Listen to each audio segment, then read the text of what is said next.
أهلا وسهلا بكم مشاهدينا الأعزاء على قناة الأزرق سبورت. اليوم إليكم ملخص مباراة الهلال والنصر، وذلك تابعوا المزيد من التفاصيل والتحليلات حول هذا اللقاء المهم. ولكن فضلا وليس أمرا نشترك في القناة وفعلوا جرس الإشعارات ليصلكم كل ما هو جديد.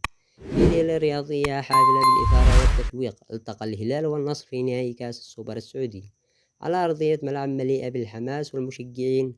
كان الجميع يترقب هذه المواجهة الكروية الكبيرة بين عملاقين من عمالقة الكرة السعودية. بدأت المباراة بحذر من الفريقين، حيث يسعى كل منهما للسيطرة على مجريات اللعب، ومع تقدم الدقائق بدأ الهلال يفرض إيقاعه على المباراة، واستطاع فتح باب التسجيل في الدقيقة الثالثين من الشوط الأول. جاء الهدف الأول بعد هجمة منظمة قادها خط وسط الهلال، حيث أرسل كرة عرضية متقنة استغلها المهاجم ببراعة ليضعها في الشباك، معلنا التقدم لإصلاح فريقه.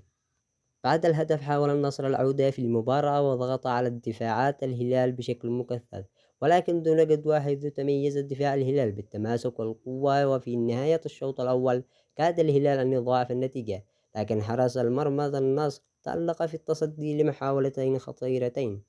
مع بداية الشوط الثاني دخل النصر بعزيمة وأصرار لتعديل النتيجة، وبعد عدة محاولات تمكن النصر من إدراك التعادل في الدقيقة 60 عبر كرة ثابتة استغل أحد مهاجمين النصر ليسجل برأسية قوية. اشتعلت المباراة أكثر بعد هذا الهدف، وأصبح اللعب مفتوح من الجانبين، لكن الهلال لم ينتظر طويلا للرد، حيث تمكن من تسجيل الهدف الثاني في الدقيقة 75 بعد هجمة مرتدة سريعة استغلها مهاجم الهلال بشكل مثالي ليعود الفريق إلى المقدمة من جديد.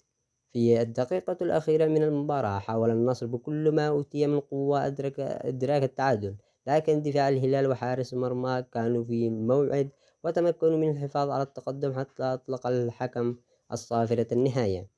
بهذا الفوز تتوج الهلال ببطولة كأس السوبر السعودي بعد مباراة مثيرة انتهت بنتيجة 1-2. قدم الهلال أداء رائع استحق عليه التتويج، بينما ظهر النصر بمستوى جيد ولكن لم يوافق في استغلال الفرصة التي أتيحت له. كان هذه النهائي بمثابة تجسيد لقوة وإثارة كرة القدم السعودي، حيث أمتع الفريقان الجماهير بأداء رائع، ولكن في النهاية كان الهلال هو من رفع الكأس.